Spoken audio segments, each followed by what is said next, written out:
اپنے ارد گرد لوگوں سے ہمیشہ خوشی اخلاقی سے بات کریں، نہ جانے جن سے آپ سختی سے مخاطب ہوں وہ زندگی کے کس تکلیف دہ مقام سے گزر رہا ہو۔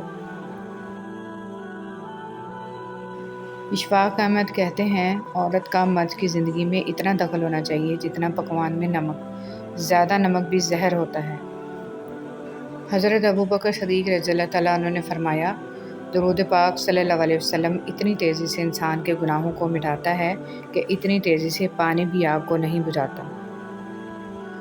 مت کرنا غرور، کبھی اپنے آپ پر اے انسان، رب نے تیرے جیسے نہ جانے کتنے مٹی سے بنا کر مٹی میں ملا دیے۔ دنیا کا سب سے خوبصورت پودا محبت کا ہوتا ہے، جو زمین پر نہیں بلکہ دلوں میں اگتا ہے۔ حضرت علی رضی اللہ تعالیٰ عنہ۔ اپنے وہ ہوتے ہیں جن کو ہمارے درد کا احساس ہو، ورنہ خیریت تو راستے میں آنے جانے والے لوگ بھی پوچھ لیتے ہیں۔ اگر صرف خوش ہونا ہے تو اپنی تعریف سنو، اور اگر بہتر ہونا چاہتے ہو تو اپنے اوپر تنقید بھی برداشت کرو۔ حضرت علی رضی اللہ تعالیٰ عنہ نے فرمایا، جب تم کسی کو اکیلا دیکھو تو سمجھ جاؤ کہ وہ ایک سچا انسان ہے، کیونکہ بھیڑ ہمیشہ منافق کے ساتھ ہوتی ہے۔ اپنے وہ نہیں ہوتے جو آپ کی غلطیوں اور عزتوں کا تماشا بنائیں، بلکہ اپنے وہ ہوتے ہیں جو آپ کی غلطیوں پر پیار، مان، بھروسے، احترام اور ادب کا پردہ ڈالیں۔ دو قسم کے لوگ کبھی عزت دار نہیں ہو سکتے، ایک چمچہ گیر، دوسرا منافق۔ حضرت علی رضی اللہ تعالیٰ عنہ نے فرمایا، اپنا سر اونچا رکھو کہ تم کسی سے نہیں ڈرتے، لیکن اپنی نگاہیں نیچی رکھو کہ پتہ چلے تم ایک باعزت گھرانے سے تعلق رکھتے ہو۔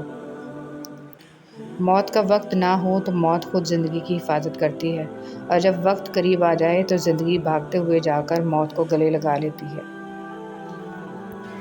صرف اپنے ہی فرقے کی کتابیں پڑھ کر اور صرف اپنے ہی فرقے والوں کی تقریریں اور بیانات سن کر خود کے حق پر ہونے کا فیصلہ کر لینا گویا ایسا ہی عمل ہے جیسے اکیلے دوڑ لگا کر پہلے نمبر پر آ جانا۔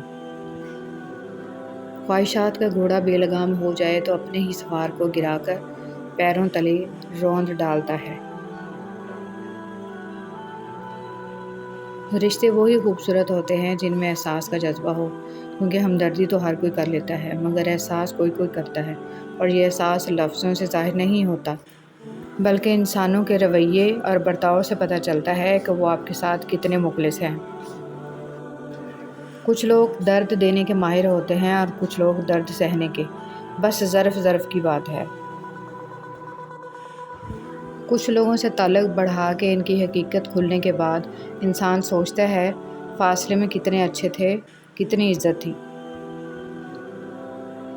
یاد رہے، ایک انسان کی جہالت دوسری نسل کی روایت بن جاتی ہے اور تیسری نسل کا عقیدہ بن جاتی ہے، لہٰذا اپنی نسلوں کو علم دین سے روشناس کرائیں تاکہ دین آپ کی آنے والی نسلوں کو راہ حق پر رکھے۔